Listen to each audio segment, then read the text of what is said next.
Para dun sa mga naghahanap ng bagong Android tablet ngayong bare months, kasi syempre meron na tayong 13th month, baka pumasa sa inyo itong XPad 20 Pro ng Infinix. Mura lang to para sa specs niya. Titingnan natin mamaya kung papasa sa inyo.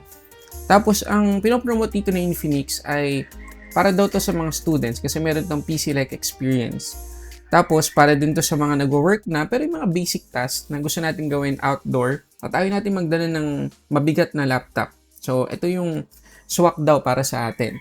So, titingnan natin yung presyo nito, yung specs, at saka yung performance niya overall, lalo na pagdating sa napakalaking battery capacity nito. Okay? So, doon muna tayo sa presyo. So, sa Lazada, mabibili natin to ngayon for 13,499 pesos. Yan yung 8 to 56 gigabytes. Yung 4128 naman ay 11,439 pesos yung current price. Baka lang malito kayo sa pricing kasi doon sa TikTok video na nagawa ko, ang baba ng presyo na pinakita ko. Pero binanggit ko doon na promo price yon ng Infinix noong mga time na yon. Kasi nung inirelease itong XPad 20 Pro, mababa lang talaga yung naging presyo dito ng Infinix. Para syempre, maraming makabili agad-agad. Pero yun, yung current price sa Lazada. Pero tignan nyo sa TikTok kasi baka mas mura pa rin yung presyo doon compared sa Lazada. Okay, so umpisahan natin. Unahin natin guys, yung design. So yung design nitong XPad 20 Pro ay hindi naman sobrang kakaiba. Tama-tama lang, napakasimple nga lang. Matte finish yung kanyang likod. Meron lang tayong Infinix na logo or branding dyan sa may gitna. Tapos yung camera module niya, hindi rin naman sobrang unique. Yan, isa lang actually yung ating camera dito. May flash. Tsaka design lang tong isang bilog. Okay? Tapos manipis lang din. Ayun manipis lang siya. Tapos dito sa may right side, power lock button, volume up and down buttons, microphone, at saka yung kanyang SIM tray. At yun yung isa pang pinagmamalaki ng Infinix dito sa XPad 20 Pro. Meron tong 4G capability. Kaya swak daw talaga sa mga students, saka sa mga nagta-travel, kasi pwede itong lagyan ng SIM. So, palagi kang may data. Tapos dito naman sa may ilalim, yung dalawang speakers natin, at saka yung USB-C port na hindi nakagitna. Medyo awkward yung placement niya. Dito naman sa may taas, dalawang speakers ulit. So, quad speakers na meron tayo. At syempre, dito sa harap, yung ating selfie camera. At meron na rin tayong pre-installed na screen protector. So, napaka-normal kung tutuusin guys. Napaka-normal ng Android tablet na to. Siguro, ang talagang gusto nating malaman agad-agad dito ay yung kanyang battery performance. Okay, maya-maya, pag-uusapan natin yan. Gusto ko lang munang idagdag na yung kanyang SIM tray. Pakita ko na rin pala yung SIM tray. Ayan meron siyang dedicated na micro SD card slot. Pero hybrid lang siya guys. Okay? Mamimili lang tayo kung isang 4G SIM or dalawang 4G SIM. Pero kung isang 4G SIM, makakapagsalpak tayo ng micro SD card hanggang 1 terabyte. Tapos, yung kanyang quad speakers na nakita nyo kanina, meron dito sa may taas, tsaka sa may bandang ibabang part nitong XPad 20 Pro. Stereo speakers yan guys. Hindi lang basta apat na speakers na pare-parehong content yung naririnig natin. May separation siya ng left at saka right content. Mas maging immersive yung panonood natin dito ng movies, videos, at saka syempre kung gusto natin mag-game dito, mas magiging immersive. Pero kagaya ng mga murang tablet sa ngayon ng Android, wala pa rin tayong kahit anong biometrics dito. Well, meron tayong PIN, password, at saka yung pattern, pero wala tayong fingerprint scanner dito. Okay, ngayon pag-usapan natin yung number one na pinagmamalaki dito ng Infinix, yung battery capacity. So, meron tong 8,000 mAh na battery capacity. Well, hindi siya sobrang laki kasi meron mga Android tablets ngayon na meron ng 10,000, 9,000 mAh na capacity para sa mga tablet. Pero ito 8,000 lang. Pero ang gusto natin malaman kasi, ilan talaga yung SOT na makukuha natin dito sa XPad 20 Pro. At mind you, sa mga mura o mga budget-friendly Android tablet, ang nakukuha lang natin kadalasan ay mga 9 hours,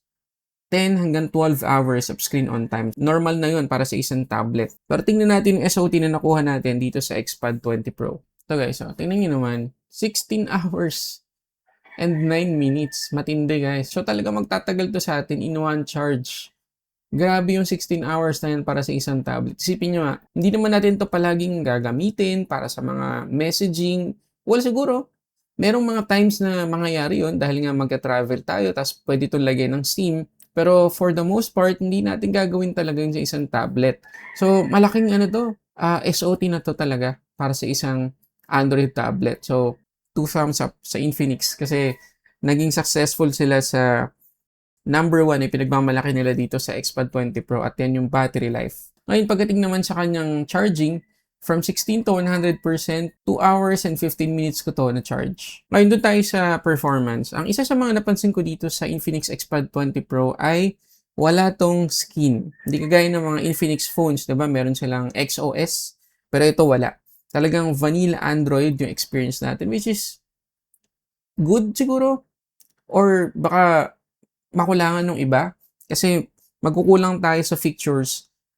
Maraming features sa Infinix phones ang hindi natin makikita dito sa XPad 20 Pro. Pakita ko na lang sa inyo. So itong XPad 20 Pro ay naka-Android 15 na out of the box. Helio G100 Ultimate na yung kanyang chipset. LPDDR4X yung ating RAM at UFS 2.2 naman yung ating storage. Mabuti na lang, naisiksik pa nila dito yung MEMFusion kahit papaano na up to 8 GB. So technically, pwedeng madoble yung RAM natin dito sa XPad 20 Pro. Pero kagaya na sinabi ko kanina, vanilla Android na magiging experience natin dito. Kasi kita nyo naman yung itsura ng kanyang skin. Ayun o, napaka-normal na Android lang. Diba? Hindi kagaya doon sa mga Infinix phones, talagang yung icons ng kanyang bawat page ng setting, makulay. Dito, wala masyadong features din.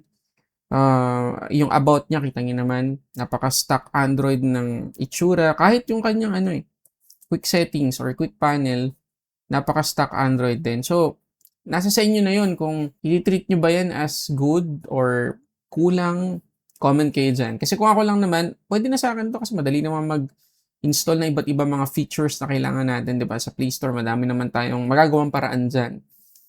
Pero yun, kasi para rin sa isang tablet, pwede nyo rin isipin, dapat mas madaming features compared sa phone. Kasi nga, tablet, gagamitin natin sa work, o kaya sa pag-research as a student, ganyan. So, yun lang naman sa akin. Isa pa na dapat din yung i-consider pala dito sa XPad 20 Pro, yung kanyang software update. So, according sa na-research ko, hindi to official pero according sa na-research ko, itong Infinix XPad 20 Pro ay hanggang 2 years lang na security patches at 0 major Android upgrade yung marireceive niya. And again, according lang yan sa na-research ko. At if ever na totoo yan, medyo nakakalungkot, di ba? Hanggang Android 15 na lang talaga yung XPad 20 Pro. Hindi na siya makaka-experience ng Android 16.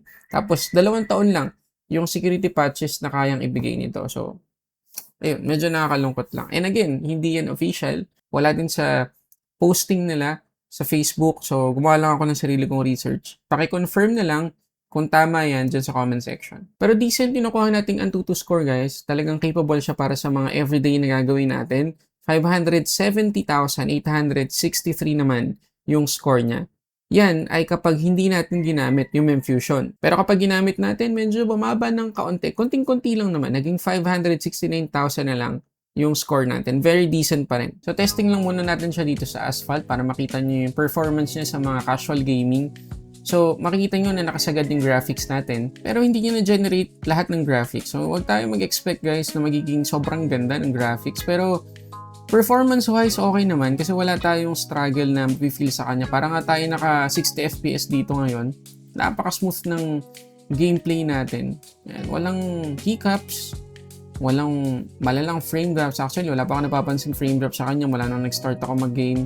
So, okay naman kung gagamitin natin to for casual gaming, wala tayong magiging problema. Ngayon, pagdating sa display, naka 12-inch tayo dito na screen, IPS LCD yan. 2000 by 1200 yung kanyang resolution. Tapos 90Hz yung max refresh rate natin. Ngayon, pagdating sa kulay, kagaya na makikita nyo, wala naman akong malaking complaint dito sa XPad 20 Pro display. Okay naman siya. Okay naman yung kanyang kulay. Mag-enjoy pa rin tayo sa kanyang performance kung halimbawa manonood tayo dito ng movies, TV series, ganyan. Walang problema. Okay na okay naman siya.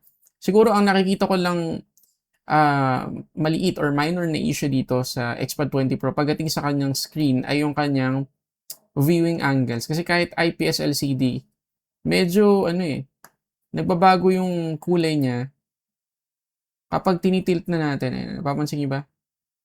Yan. Mas malala kapag in person, guys.